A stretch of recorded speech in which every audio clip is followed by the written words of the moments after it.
वन्दे नवघनश्यामम्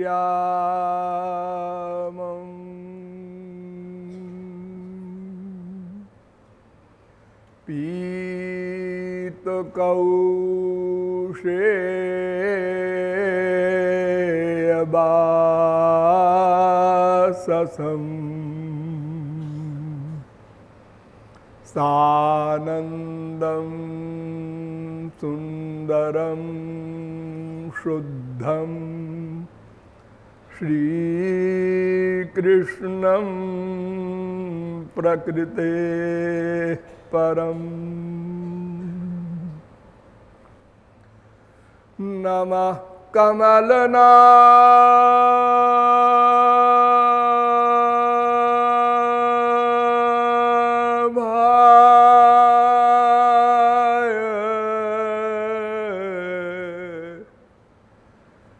नमः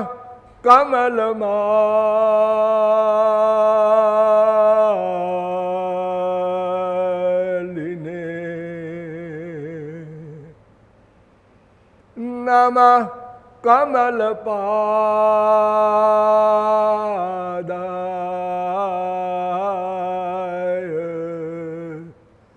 नमस्ते कमलेक्षण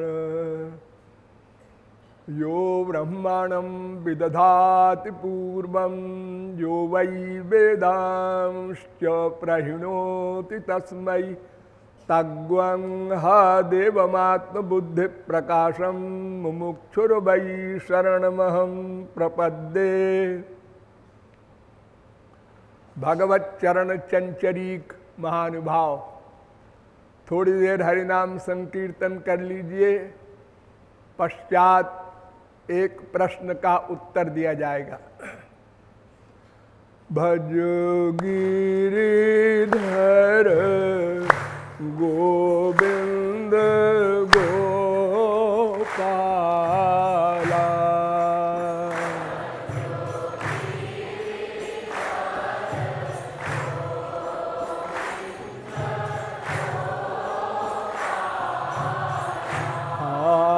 भज गिरिधर गोविंद गोपाला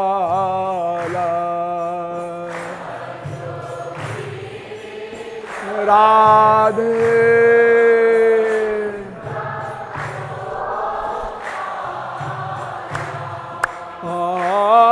भज गिरिधर गोविंद गोपाला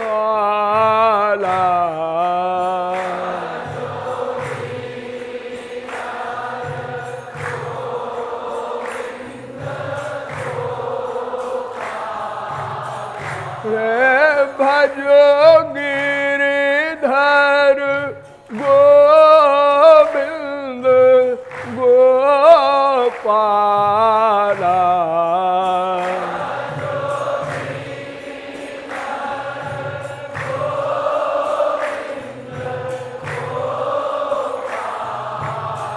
हरे भजो गिरिधर गोविंद गोपाला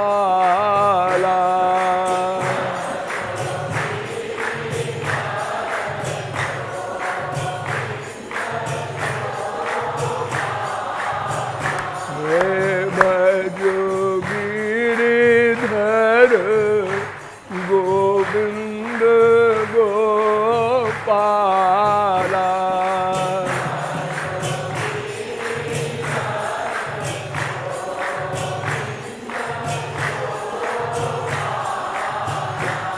बोलिए लाडली लाल की। अब आप लोग सावधान हो जाएं। पिछले प्रवचन में मैंने आप लोगों को बताया था कि शौनकादिक परमहंसों ने सूत जी से प्रश्न किया कि पुंसा में कांततः श्रेयस तन में संसितुमर्हति। समस्त व्यक्तियों का जो सर्वोच्च कल्याणकारक मार्ग हो, कृपया बताइए। किंतु ध्यान रखिएगा कि यह कलयुग है। इस कलयुग में मनुष्यों की बुद्धि बहुत थोड़ी लिमिट की है, बड़ी कमजोर मेमोरी है और धारणा शक्ति भी बहुत कमजोर है। अतएव ऐसा मार्ग न बताइएगा कि हमारे संसार के कलयुगी मनुष्य फॉलो न कर सके। बहुत सोच विचार के बताइए वो कौन सा मार्ग है जिससे जीव का कल्याण हो जाए, अपने परम चरम राधांत परमानंद को प्राप्त कर ले। कल्याण का अभिप्राय क्या? परमानंद प्राप्त करना, दिव्यानंद, कृष्णानंद, रामानंद, स्पिरिचुअल हैप्पीनेस। इसके उत्तर में सूत जी ने एक श्लोक कहा था, सवै पुंसाम परो धर्मो यतो भक्ति रथोक्षजे अहाइतु क्या प्रतिहता ययात्मा येनात्मा संप्रसीदति। ययात्मा संप्रसीदति, आत्मा। देखिए प्रश्न जो किया गया था उसमें भी आत्मा शब्द आया है। ब्रूहि न श्रद्धानानाम येनात्मा संप्रसीदति, ये प्रश्न है शौनकादिक परमहंसों का।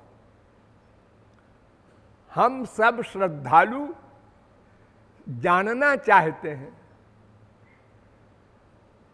जेन आत्मा संप्रसीदति, जिससे आत्मा प्रसन्न हो। और उत्तर में भी इन्होंने कहा ययात्मा संप्रसीदति, जिस भक्ति से आत्मा प्रसन्न होती है।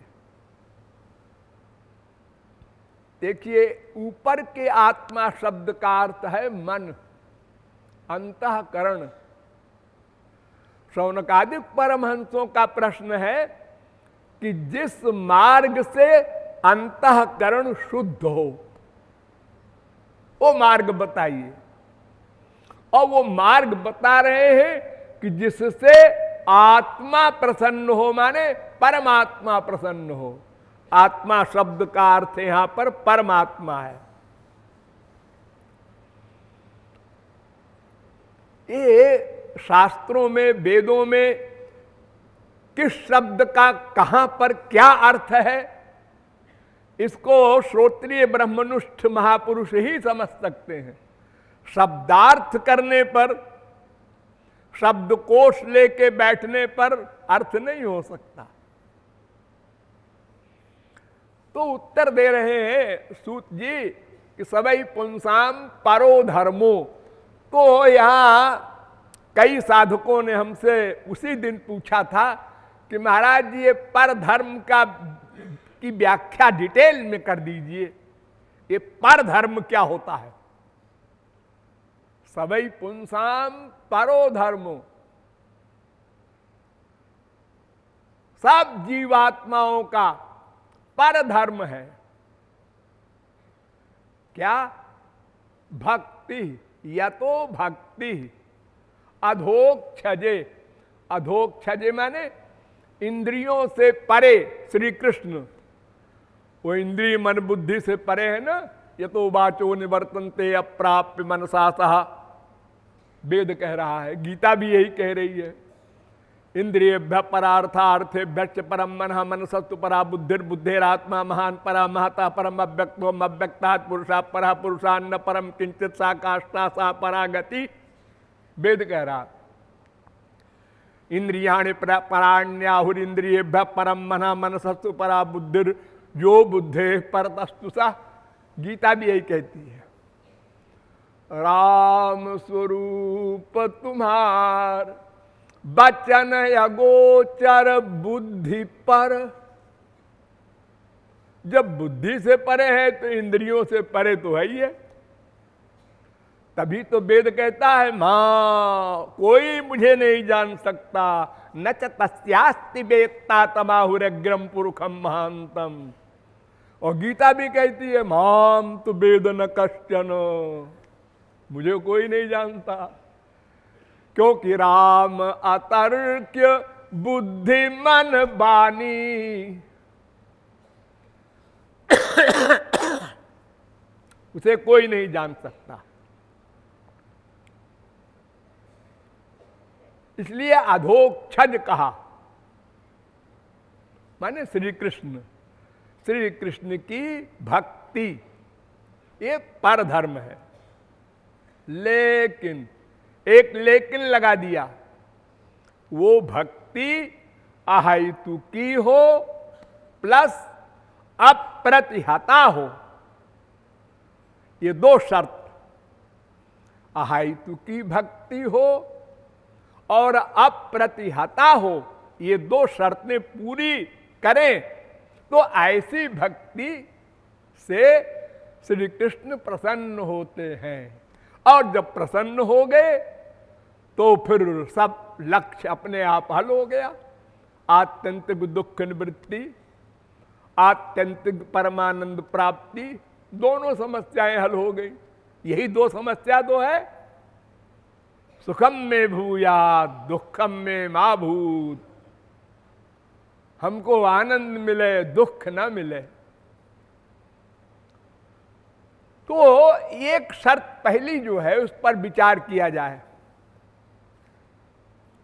अहेतु की, माने हेतु रहित।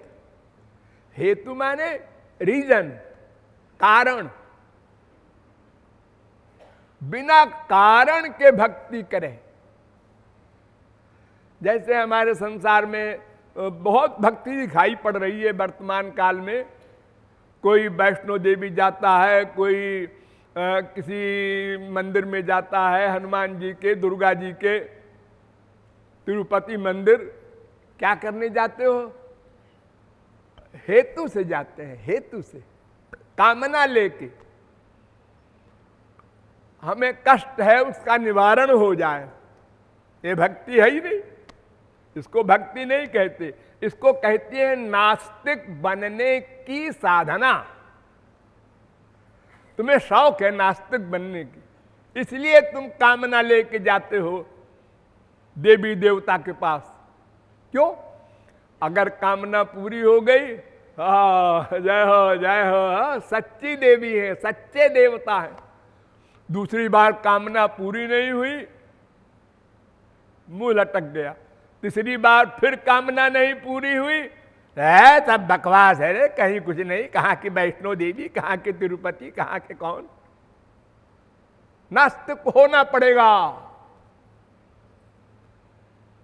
तो इसलिए पहले ही हिदायत कर दे रहे हैं सूत जी कि अहेतु की, कामना रहित।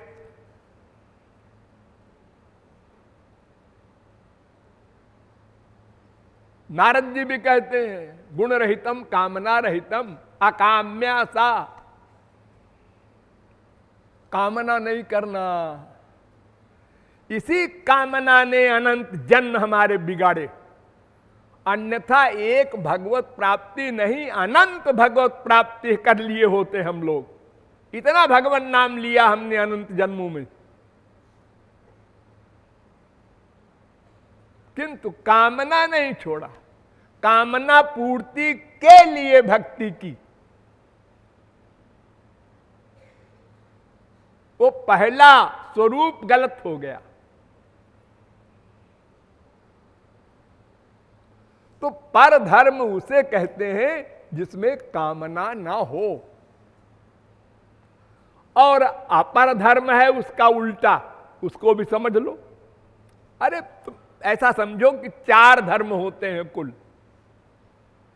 चार धर्म के अंतर्गत विश्व के सब धर्म हैं।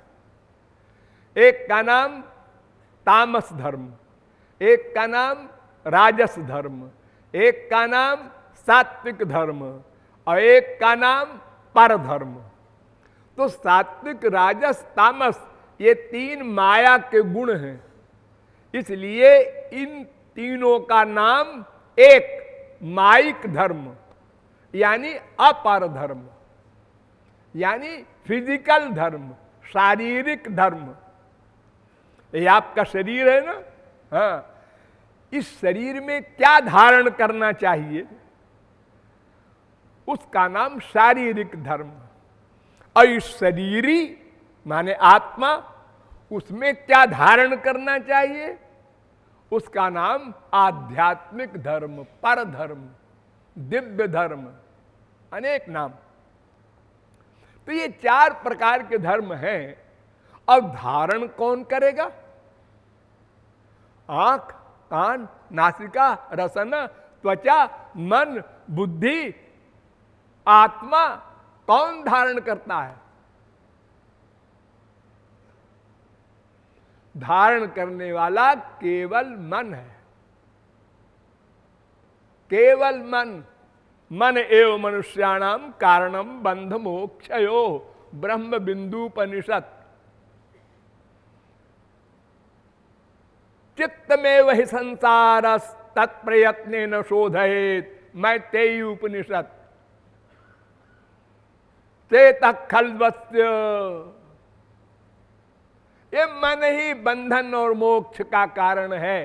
धारण करने वाला मन, त्यागने वाला मन।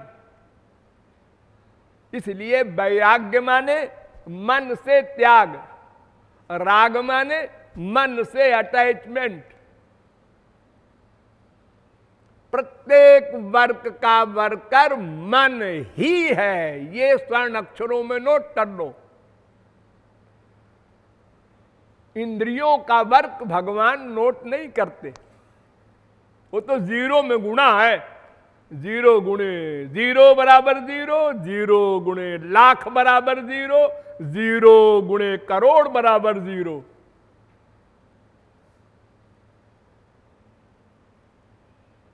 तो मन में धारण करना है, चाहे उन तीन धर्मों को धारण करो और चाहे दिव्य धर्म को, पर धर्म को धारण करो।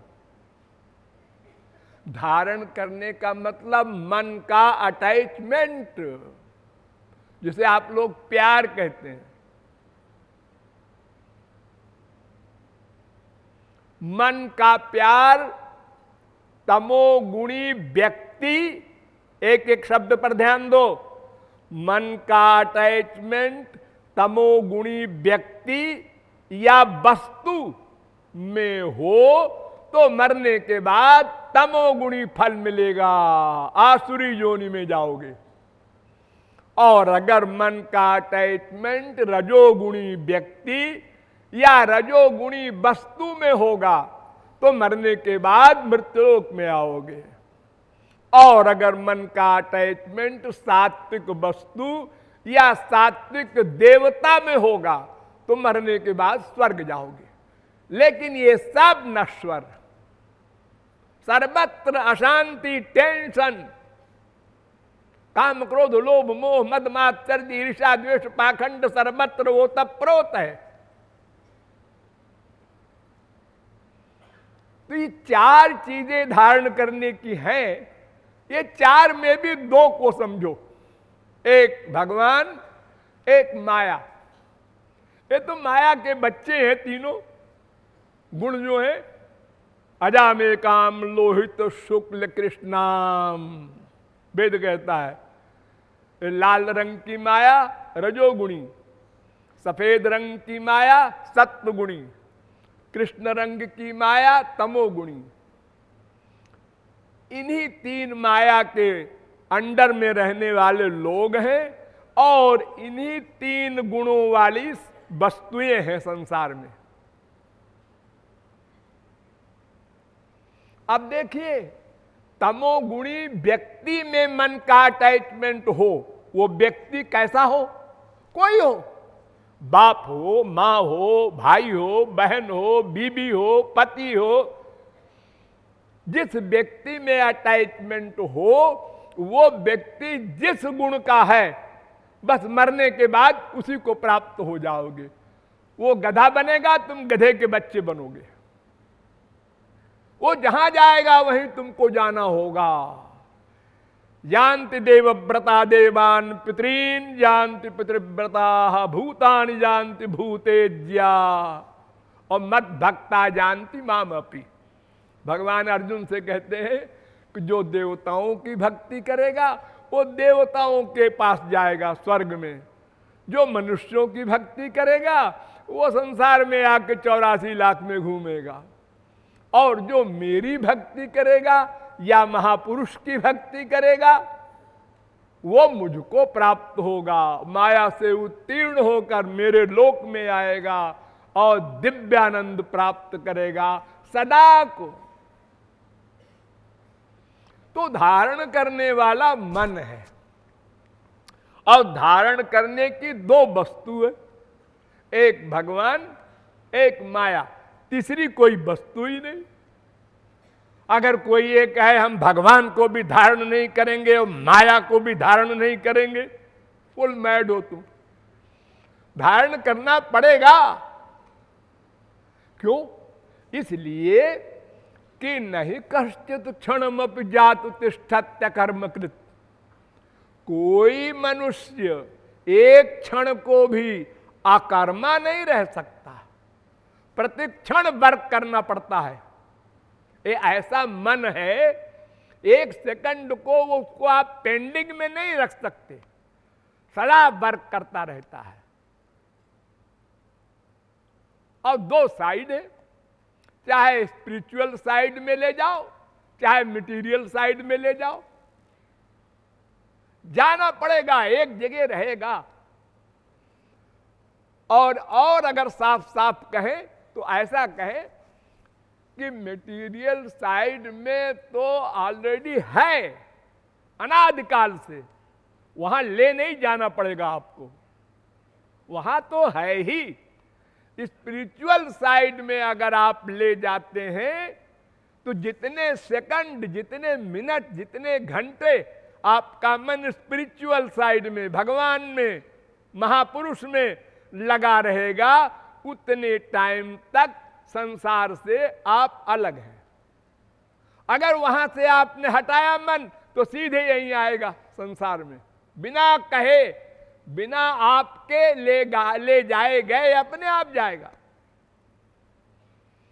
जैसे ये मिट्टी का ढेला है, ये पृथ्वी का अंश है, तो आप हाथ छोड़ दीजिए, ये अपने आप पृथ्वी के खींच जाएगा, पृथ्वी उसको खींच लेगी। ऐसे ही परांच खान व्यतनत स्वयंभू, वेद कहता है। ये इंद्रियां बहिर्मुखी बनाई गई हैं, इसलिए अगर आपने भगवान की साइड से लापरवाही की तो अपने आप यहां आ जाएगा, फिर लाना नहीं पड़ेगा आपको, अपने आप आएगा। तो इसलिए दो साइड में से एक में आपके मन का अटैचमेंट होगा एक समय में। युगपत ज्ञानानुत्पत्तिर मनसो लिंगम, ये मन का लक्षण है। एक समय में आपका मन एक ही एरिया में अटैच रह सकता है। बहुत से बेवकूफ कहते हैं हम न संसार से प्यार करेंगे और न भगवान से। क्या पागल बोलता है। अरे ये तो नेचर है, इसको तो बड़े बड़े ऋषि मुनि जोगी नहीं काट सके। मन का अटैचमेंट, प्यार या तो संसार में है या तो भगवान में है, दो एरिया में एक जगह होगा। अब संसार में तो नेचुरल है और भगवान की ओर लगाने से होगा, इतना अंतर है। केवल कुछ दिन लगाओगे तो लगने लगेगा। ध्यान दो, ये प्रश्न आप लोग खोपड़ी में रखते हैं, कि भगवान में लगाने में तो बड़ी मुश्किल है, कैसे लगावे? कोई मुश्किल नहीं है।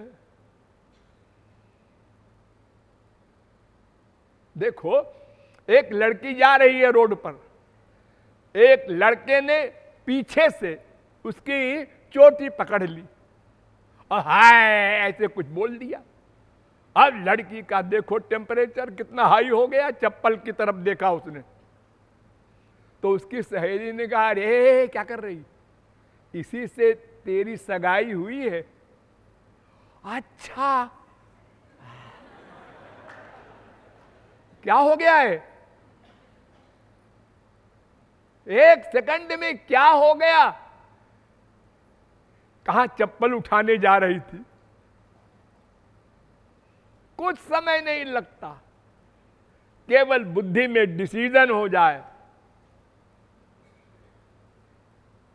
सर्वत्र संसार में हम जहां कहीं भी प्यार करते हैं, क्यों करते हैं? सीधा सा फार्मूला, जाते कछु निज स्वार्थ होई, ता पर ममता करे सब कोई। हम जहां अपना स्वार्थ रियलाइज करते हैं बुद्धि से, स्वार्थ सिद्ध हो ना हो, हमारी बुद्धि में बैठ जाए, बस उसी के पीछे लग जाएंगे। तो क्या होगा? चिंतन करेंगे। ध्यान दो, चिंतन, चिंतन, ये दो एरिया, और मन का चिंतन। विषयान ध्यायतश्चित्तम विषयेषु विलज्जते, मामनुस्मरतश्चित्तम मय्येव प्रविलीयते। भागवत। संसारी विषय का चिंतन बार बार करो, बार बार बार बार बार बार, बस अटैचमेंट हो जाएगा, आप उसी के पीछे दीवाने हो जाएंगे, भले ही अनंत कोटि कल्प का नरक मिले। इसी प्रकार अगर हरि गुरु का चिंतन करने पर आप आमादा हो जाएं, लगातार चिंतन करें, तो भगवान में अटैचमेंट हो जाएगा। एक ही इलाज है, एरिया दो है।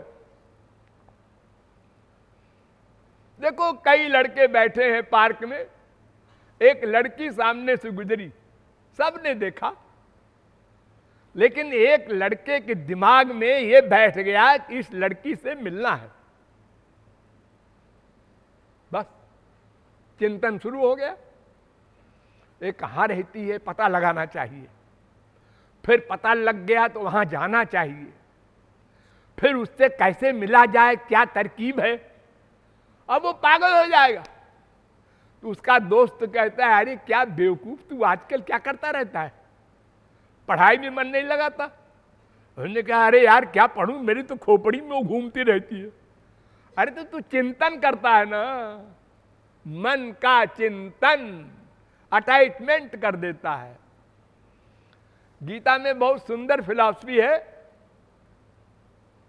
विषयान ध्यायतः ध्यायतो विषयान पुंसः विषयेषु विसज्जते।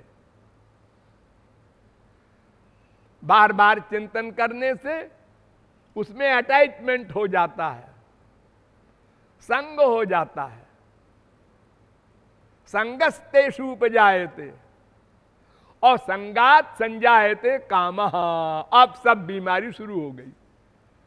हमने पहले बार बार चिंतन किया, इससे सुख मिलेगा, इससे सुख मिलेगा, इससे सुख मिलेगा, ये चिंतन, तो अटैचमेंट हो गया, फिर उसकी कामना पैदा हुई, अब शुरू हो गई बीमारी, अब आप बच नहीं सकते, फंस गए। अब मृत्यु के समय तक आप होश में नहीं आएंगे। कामना पैदा हुई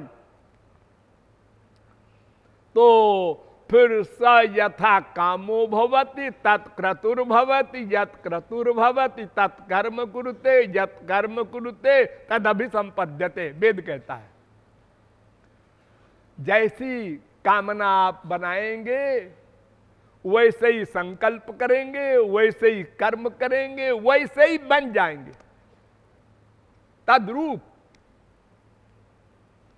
और कामना की पूर्ति हुई, हाँ सुख मिला, हाँ मिला मिला, फिर उसके बाद आगे कामना पैदा हो गई, फिर दुख मिला,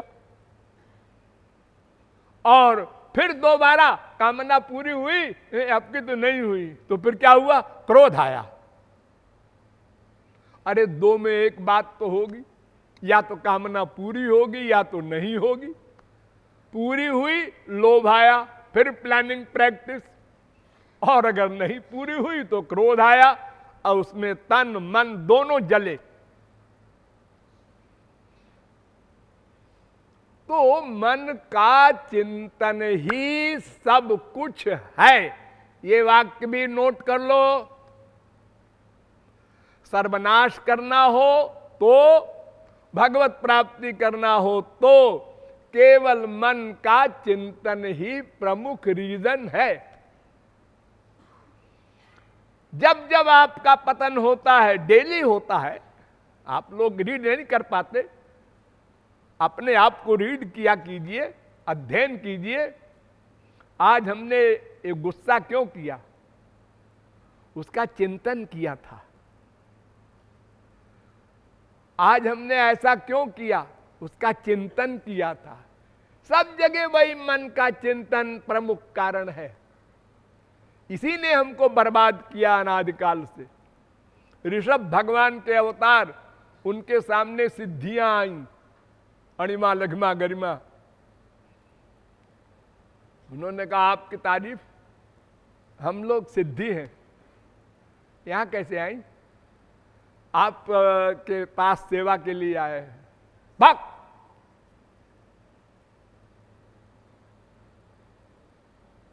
मैं मन का गुलाम नहीं बन सकता, मन मेरा प्रकांड दुश्मन है। दुश्मन, जिसने मन को दुश्मन नहीं माना वो मन का गुलाम हुआ, 84 लाख में घूमेगा। मन ऐसा कहता है। हाँ, अरे आप लोगों में से कई लोगों का ऐसा मन है, 2-4 से निकलेंगे, वो लेक्चर नहीं सुन रहे हैं, उनका मन कह रहा है सो आनंद आ रहा है। मन के गुलाम है। मन का शत्रु मनुष्य अगर अपने को मान ले तो मन की दास्ता बंद कर दे। मन कहेगा वो नहीं करेंगे, जो शास्त्र वेद और गुरु कहेगा वो करेंगे। मन तो वर्तमान काल का सुख चाहता है, भविष्य में चाहे नरक ही मिले, यूं कहता है। जब कोई गलत काम करता है तो बुद्धि कहती है भाई देखो ऐसा कर रहे हो, इसका परिणाम तो खराब है। खराब है सही, हम तो यही करेंगे। ये लो, ऐसे ऐसे बुद्धिमान हमारे संसार में 99.9% है। आप सब लोग हैं इसी के एरिया के अंतर्गत। अकेले में बैठ कर सोचेंगे तो, लेकिन आपस में बात करेंगे तो यही कहेंगे हम तो ऐसे नहीं जी। क्यों जी, तुम ऐसे हो? नहीं जी, हम भी ऐसे नहीं है। ऐसे बोलोगे सब लोग। ये शत्रु है, मन शत्रु है, अनादिकाल का शत्रु है, एक जन्म का नहीं। ये माया का लड़का है, माया से बना है और माया का बना संसार है, इसलिए अपनी बिरादरी में भागता है। और आत्मा दिव्य है, वो भगवान का आनंद चाहता है, तो मन उधर जाना नहीं चाहता। अब जब आप गुरु के सिद्धांत पर चले शरणागत हो करके कि चलाओ, नहीं चलता, नहीं चलना पड़ेगा, तो मन बगावत नहीं कर सकता।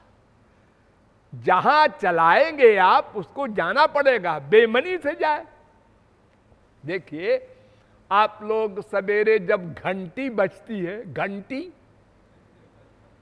तो कितनी मुश्किल में उठते हैं। क्या घंटी बजा दिया, अच्छी नींद आ रही थी, लेकिन उठो, नहीं तो फिर ऐसा होगा, फिर वैसे महाराज जी के पास रिपोर्ट जाएगी, फिर वो पता नहीं खड़ा कर दें या कह दें बिस्तर बांधो, भाग जाओ अपने घर। इसलिए उठो। फिर थोड़ी देर होश में जब आ गए और थोड़ा नॉर्मल हो गए, अरे भाई ये तो अच्छा ही है, हमारे ही लाभ की बात है। लेकिन एक बार तो मन ने आपको घुमा दिया कि नींद में जो सुख मिल रहा है वो बहुत बढ़िया है, उसको और आगे बढ़ाने दो अभी। लेकिन बुद्धि के अनुसार आप मन को गवर्न करते हैं, ये आपको पावर है। दिन भर देखो, दिन भर स्त्रियां कपड़े को, आंचल को यो यो यो करती रहती हैं, बोलती रहेंगी, लड़ती रहेंगी, कुछ भी करती रहेंगी, आंचल को यो यो, उसको खोस नहीं सकती। हाँ, फैशन के खिलाफ है, लटकता रहे। पुरुष लोग अपनी टाई ठीक करते रहते हैं, हर समय सावधान हैं आप अपने इस गंदे शरीर के लिए, अब आत्मा के लिए सावधान नहीं है। वहां मन के गुलाम हो जाते हैं, जो मन ने कहा वो करो। तो हेतु के बिना भक्ति करना ये पहली शर्त है, कारण रहित, कामना रहित। क्योंकि कामना करने का तो सिद्धांत आपने समझ लिया कि हम जो कामना करेंगे उसी का फल मिलेगा। भगवान तो फल देते हैं। अगर हम कामना करेंगे, हे भगवान हमको ये दे दो, वो दे दो, कुछ दे दो, तो ठीक है, भगवान दे देंगे वही, लेकिन उसका फल क्या होगा? दुख, अशांति, अतृप्ति, अपूर्णता, 84 लाख में घूमना। और फिर हमको मांगने की अकल भी तो नहीं है भगवान से, क्या कामना करनी चाहिए। कामना करो, लेकिन क्या करो ये गुरु से पूछो। देखो, स्वर्ग का राजा इंद्र, जिसके लिए तमाम बड़े बड़े ऋषि मुनि योगी हवन देते हैं यज्ञ में, इदम इंद्राय नमः स्वाहा, वो इंद्र एक बार ऐसे उदास बैठा था तो भगवान उसके सामने प्रकट हुए ऐसे मजाक में और कहा वर मांगो। तुमने कहा महाराज ऐसी लड़की दीजिए जैसी सुंदर लड़की अनंत कोटि ब्रह्मांड में न हो। तो भगवान मुस्कुराए और उन्होंने योग माया से हजारों लड़कियां खड़ी कर दी। तो पहली लड़की देखा इंद्र ने, उनने कहा बस इसी को दे दो। भगवान ने कहा अरे सबको देख ले फिर चुन ले। नहीं नहीं नहीं, बस हमको यही चाहिए, पहली वाली। उसका नाम है उर्वशी, स्वर्ग में है, अप्सरा है। तो भगवान मुस्कुरा के चले गए और वो उस उर्वशी को लेकर के अपने गुरु के पास गया, बृहस्पति के पास प्रणाम किया। तो गुरुजी ने कहा ये कौन है? गुरुजी भगवान मिले थे, तो उन्होंने कहा वर मांगो, तो हमने इन्हीं को मांग लिया। अरे बेवकूफ, लोग हंसेंगे, तू देवराज है, देवताओं का राजा है, इतनी ओछी बुद्धि है तेरी, भगवान से ये मांगने चला है। अब होश आया इंद्र को, उसने कहा हाँ गुरुजी गलती हो गई, अब तो हो गई, भगवान तो चले गए। हाँ, तो बाद में गलती रियलाइज भी करो तो वो ऐसी गलती नहीं है कि वो 1 सेकंड में चली जाएगी, अटैचमेंट हो जाता है। तो कामना करना, क्या कामना करना, ये पहले समझना होगा। कामना 2 प्रकार की है संक्षेप में, भुक्ति, मुक्ति। भुक्ति माने विषय भोग, इंद्रियों का विषय भोग। ये मृत्युलोक वाला, इससे ऊंचा स्वर्गलोक वाला, ये बड़े बड़े ऐशो आराम के सामान जो इंद्रियों के विषय हैं, देखने के, सुनने के, सूंघने के, रस लेने के, स्पर्श करने के, इनके 11 क्लास हैं स्वर्ग तक, ब्रह्मलोक तक। ये भुक्ति कहलाती है। इसके आगे है मुक्ति, माने संसार के आवागमन के चक्कर से छुट्टी। मुक्ति माने छुट्टी। वो मुक्ति भी 5 प्रकार की है। एक मुक्ति भगवान में लीन हो जाना, सबसे डेंजरस। और 4 मुक्ति और है, सार्थ, सामीप्य, सालोक्य, सारूप्य। वो वैकुंठ में भगवान विष्णु के यहाँ वे महापुरुष लोग रहते हैं, उनके शरीर है, मन है, बुद्धि है, और सगुण साकार भगवान को देखते हैं। लेकिन वो भी बंदनीय नहीं, आपको वहां तक की कामना छोड़ना होगा। यानी ब्रह्मलोक तक की भुक्ति और 4 प्रकार की वैकुंठ के पार्षदों वाली मुक्ति, वहां तक की कामना छोड़ना होगा। ये पहले निश्चय कर लो, तब उसके बाद में राधे राधे गोविंद बोलो, भक्ति का अध्याय शुरू करो। नहीं तो कुछ दूर चलोगे फिर गिरोगे, फिर चलोगे फिर गिरोगे। यही किया अनंत जन्म, कामना नहीं छोड़ सके। कितने संतों ने हर जन्म में बताया, ग्रंथों में पढ़ा आपने, लेकिन फिर आपने मन से पूछा, क्यों जी ये जो ऐसा कह रहे हैं ये कैसा है? मन ने कहा, अरे तुम इस चक्कर में न पड़ो, कामना संसार की करो, ऐशो आराम करो, प्रत्यक्ष सुख है इसमें। अरे भगवान की कामना न करके, उनकी उपासना करके और फिर भगवत प्राप्ति करके जो सुख मिलेगा, माना कि अनंत है, लेकिन इतनी मेहनत के बाद मिलेगा।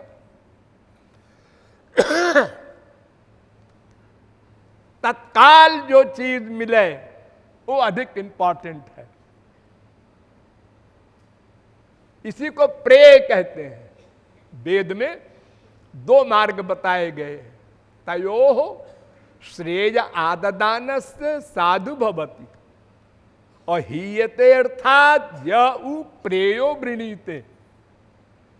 जो श्रेय मार्ग को अपनाता है वो अनंत काल को आनंदमय हो जाता है, और जो प्रेय को अपनाता है वो अनंत काल तक दुखी रहता है।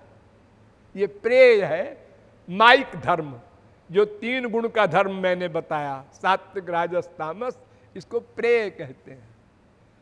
ये शरीर का धर्म है। और तरह से समझिए, हमारे वेदों में 2 प्रकार के धर्म का वर्णन है, एक परधर्म, एक अपर धर्म। तो अपर धर्म क्या है? वर्णाश्रम धर्म। वर्ण माने ब्राह्मण, क्षत्रिय, वैश्य, शूद्र, ये 4 वर्ण। और आश्रम माने ब्रह्मचर्य, गृहस्थ, वानप्रस्थ, संन्यास।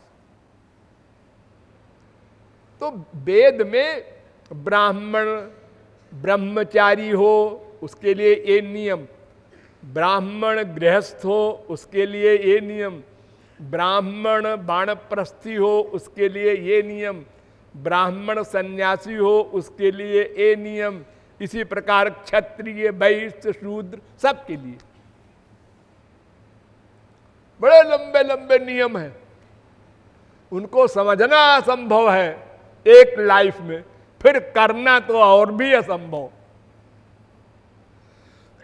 और अगर एक स्वर की त्रुटि हो जाए तो नरक मिले, दंड मिले। गलती न होनी चाहिए एक भी। देश सही हो, मान लो आपको हवन करना है, यज्ञ, तो देश स्थान सही हो।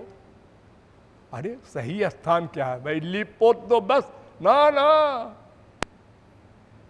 वो शास्त्र के अनुसार स्थान सही हो, और जिस समय यज्ञ करना है वो समय सही हो, और जिस सामान से यज्ञ करना है वो सामान सही हो, और जो यज्ञ करा रहा है वो आदमी सही हो, और जो मंत्र बोल रहा है वो मंत्र सही हो, और जो विधि कर रहा है वो विधि भी सही हो। ये षड्भी संपद्यते धर्मः। और अगर सब सही हो तो आनंद मिलेगा, ना ना सपना भी नहीं, स्वर्ग मिलेगा।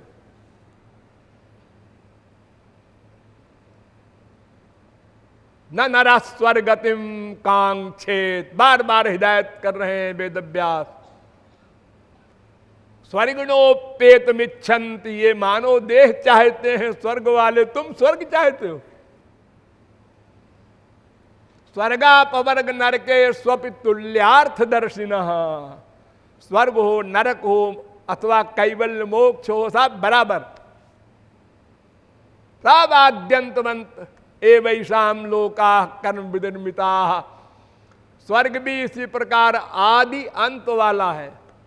एक दिन स्वर्ग में आप गए, हाँ, अब आपने इतना पुण्य किया है, हाँ, तो उसका फल आपको 100 वर्ष तक मिलेगा। अच्छा जी, तो 100 वर्ष तक आप स्वर्ग में रहिए। अच्छा जी, उसके बाद नीचे आपको भेज दिया जाएगा, कुत्ता बिल्ली गधा बना दिया जाएगा। अरे भैया नमस्कार, ऐसे स्वर्ग को पहले ही कुत्ता बिल्ली गधा बना दो तो ठीक है, हमको झेल लेंगे, और स्वर्ग के सुख भोगने के बाद कुत्ते बिल्ली गधे की योनियों में जाएंगे। हाँ, हीन तरम वाभिशंत, वेद कहता है, मानव देह भी नहीं मिलेगा और हीन योनियों में आप डाल दिए जाएंगे। तो ये जो अपर धर्म है, वर्णाश्रम धर्म, पहले तो समझना ही असंभव, फिर करना और असंभव। कोई कर भी ले तो स्वर्ग मिलेगा, उससे हमारा कोई लक्ष्य हल न होगा, यानी ना दुख निवृत्ति होगी ना आनंद प्राप्ति होगी। इसलिए अपर धर्म क्या है, अगर कोई पूछे तो कह दो कि जो पर धर्म ना हो वो अपर धर्म है। और जब फिर पूछे पर धर्म क्या है, तो उनसे कह दो श्री कृष्ण, उनका नाम, उनका रूप, उनका गुण, उनकी लीला, उनके धाम, उनके संत, इतने में मन का अटैचमेंट रहे तो वो पर धर्म है। बढ़िया परिभाषा। यानी मन इतने में किसी को धारण करे, भगवान, उनका नाम, उनका रूप, उनका गुण, उनकी लीला, उनके धाम, उनके संत, ये सब शुद्ध है। तो शुद्ध को धारण करने से मन शुद्ध हो जाएगा, और अशुद्ध को धारण करने से और अशुद्ध हो जाएगा। पहले ही से वो अनंत गुना अशुद्ध है, अनादिकाल का।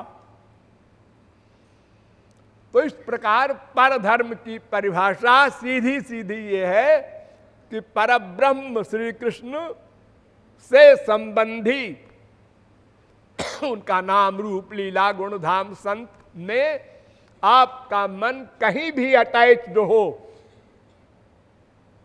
किसी भाव से हो, मां के भाव से, बाप के भाव से, भाई के भाव से, पति के भाव से, काम के भाव से, क्रोध के भाव से, लोभ के भाव से, ईर्ष्या के भाव से। देखो ये पारस है, ये लोहा है, प्यार से छुआ दो सोना बनेगा, लड़ा दो गुस्से में तो भी सोना बनेगा। कोई जानकर अमृत पिए वो भी अमर होगा, कोई अनजाने में अमृत पी ले वो भी अमर होगा, कोई आग में जलने जाए सती होने वो भी जलेगी, किसी का हाथ पैर बांध के आग में डाल दो वो भी जलेगा। यानी वस्तु अपना फल देती है, भावना से कोई मतलब नहीं। इसलिए गोपियों ने श्री कृष्ण से प्यार किया काम भाव से, लेकिन भगवान श्री कृष्ण शुद्ध थे, वो शुद्ध हो गई, गोलोक गई। कंस ने दुश्मनी से किया, भय से किया, वो भी गोलोक गया। शिशुपाल ने शत्रुता से किया, वो भी गोलोक गया। यानी मन का अटैचमेंट होना चाहिए, चाहे जैसे हो। लेकिन ये लोग तो भगवान कृष्ण के अवतार के समय में थे, अब श्री कृष्ण इस समय नहीं है, तो दुश्मनी किससे करेगा कंस? कोई कंस पैदा भी हो जाए इसलिए शास्त्रों ने कहा अनुकूल भाव से प्यार करो। सर्वाभिलाषिता शून्यम ज्ञान कर्माद्यनावृतम आनुकूल्येन कृष्णानुशीलनम भक्ति रुच्यते। अनुकूल भाव से करो, प्रतिकूल भाव से न करो, दुश्मनी से न करो, प्यार से करो। लेकिन किसी भी भाव से मन का अटैचमेंट हो जाने पर उस वस्तु का फल मिलेगा। आप लोग रोज देखते हैं, एक आदमी ने आत्महत्या कर लिया, क्या हुआ? जहर खा लिया। अच्छा, और एक आदमी को एक ने जहर दे दिया, वो भी मर गया। जहर अपना काम करेगा। जिस पर्सनैलिटी से प्यार करोगे उसका फल मिलेगा तुमको। वो चाहे तामस हो, चाहे राजस हो, चाहे सात्विक हो, चाहे गुणातीत दिव्य हो। तो अहेतु की भक्ति होनी चाहिए, उसमें कभी डाउन नहीं होगा, वो गिरेगा नहीं, झुकेगा नहीं, सीधा चला जाएगा। धावन निमील्यवा नेत्रे न स्खले न पते दीह। वो भगवान और महापुरुष की इच्छा में इच्छा रखेगा, फिर गड़बड़ क्यों होगी? अगर अपनी इच्छा रखे कि महापुरुष ने माला उसको दे दी, हमको नहीं दी, बस शरणागति आपकी गई, खत्म हो गई। अब आपकी बुद्धि में गड़बड़ हो गई और आप महापुरुष के प्रति जो श्रद्धा रखते थे 50%, वो 20% पर आ गई, क्योंकि आपने गलती की, आपने कामना बना ली। अरे क्या पता वो कितना आगे हो हमसे, जिसको माला दे दिया। फिर ये शास्त्रों वेदों की बात सुनते हो, जार चित्ते कृष्ण प्रेमा करे उदय, तार वाक्य क्रिया मुद्रा विज्ञे न बुझे। गौरांग महाप्रभु कहते हैं जो सिद्ध महापुरुष होते हैं उनके वाक्य, उनकी क्रिया, उनकी मुद्रा, एक्शन, ये बड़े बड़े सरस्वती बृहस्पति नहीं समझ सकते।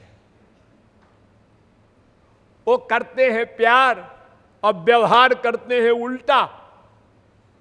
आप कैसे समझेंगे आप? हाँ, बड़े विचित्र होते हैं, उनकी गति कोई नहीं समझ सकता। इसलिए हम अपनी बुद्धि लगाना बंद कर दें और शरणागत हो करके मन को उनके अनुकूल चिंतन में ही लगाएं, प्रतिकूल चिंतन न होने पाए। ये शरणागति का रहस्य है। ऐसा करने से, कामनाओं को छोड़ देने से हमारी उपासना दिन दूनी रात चौगुनी बढ़ेगी। इधर से आए, उसको देखा, उसको देखा, हमको नहीं देखा, इधर आंख कर लिया। अरे मत सोचो ऐसा, उनके बहुत सी आंखें होती हैं, वो किधर से किसको देखते हैं, तुम क्या समझोगे? बुद्धि मत लगाओ, ये संसार में लगाओ। भगवान के एरिया में बुद्धि को सरेंडर करो, शरणागत करो।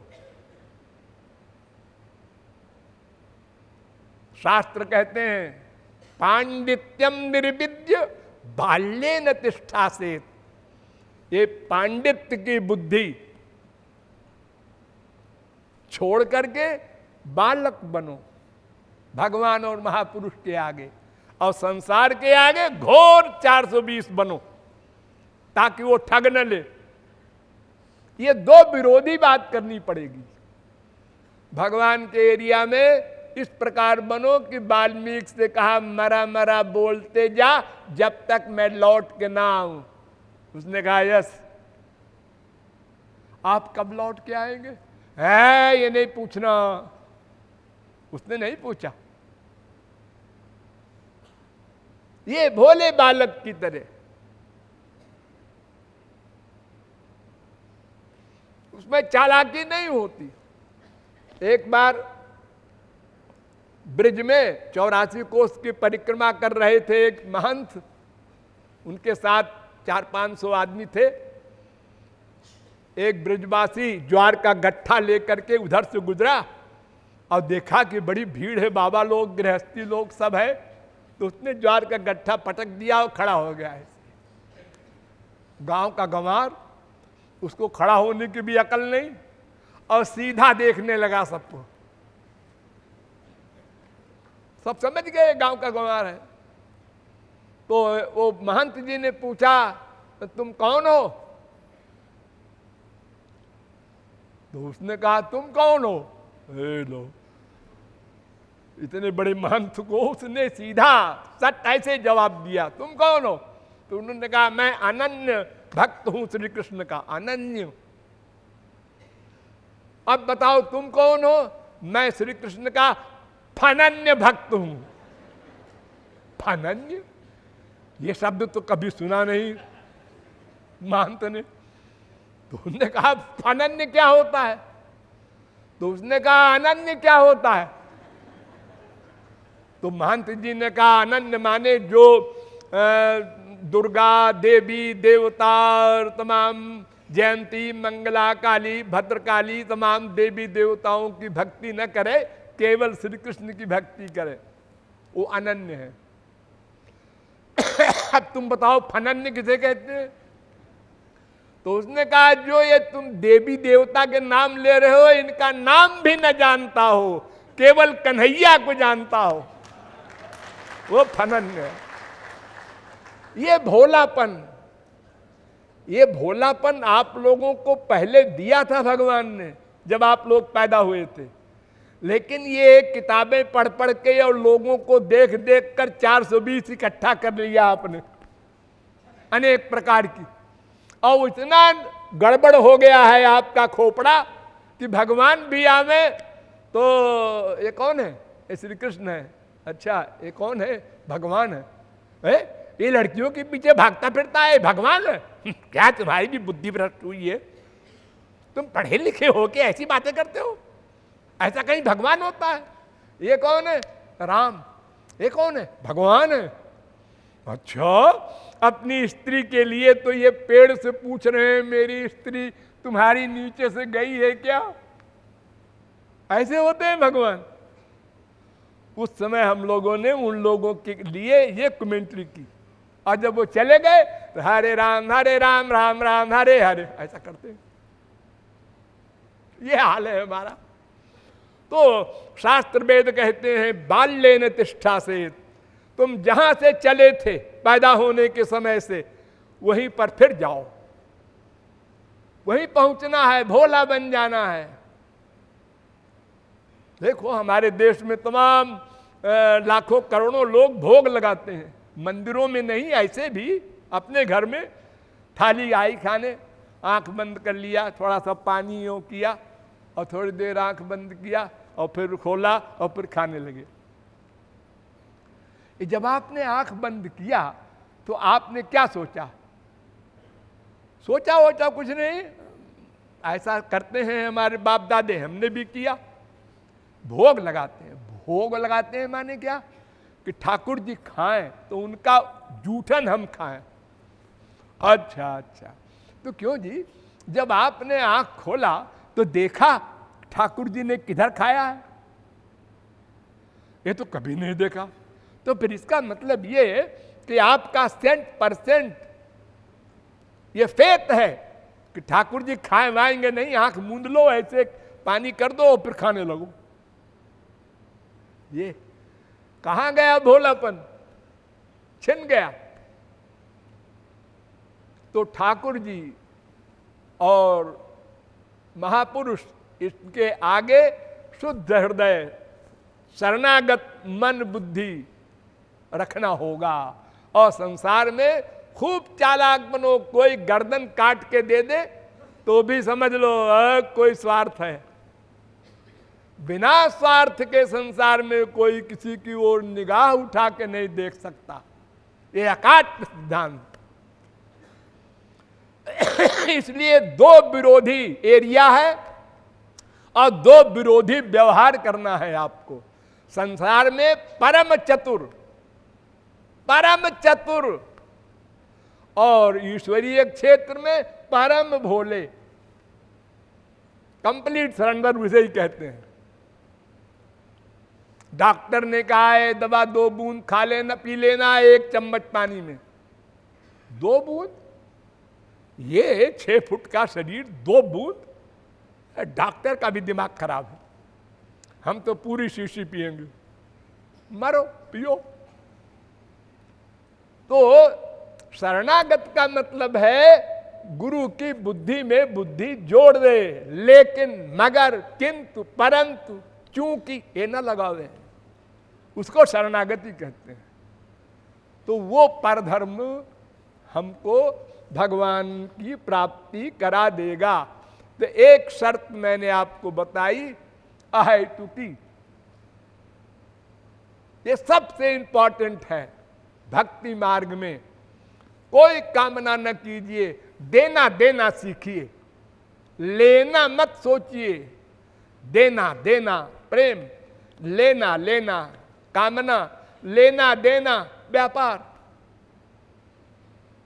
तुम्हारे पास सब गंदी चीज है, शरीर घोर गंदा, मन गंदा, बुद्धि गंदी, लेकिन भगवान कहते हैं गंदा गंदा हमको दे दो, अब बढ़िया बढ़िया तुम ले लो। अरे ऐसा बढ़िया सौदा है, फिर भी हम लोग अनंत जन्म बिता दिए, ये सौदा नहीं किया। एक दिन करना होगा। मनुष्य शरीर मिला है, अभी कर लो, फिर 84 लाख में घूमने के बाद कबहू करी नर करुणा नर देही मिलेगा, तो फिर वही बात आएगी। फिर कोई जगत गुरु आपको समझाएगा, फिर आप कहेंगे आगे देखेंगे। अरे देखते देखते तो अनंत जन्म बीत गए, अब सुधार न करो। तो सवै पुंसाम परोधर्मः का ये संक्षिप्त स्वरूप मैंने आपको बताया। डिटेल फिर कभी। बोलिए वृंदावन बिहारी लाल की।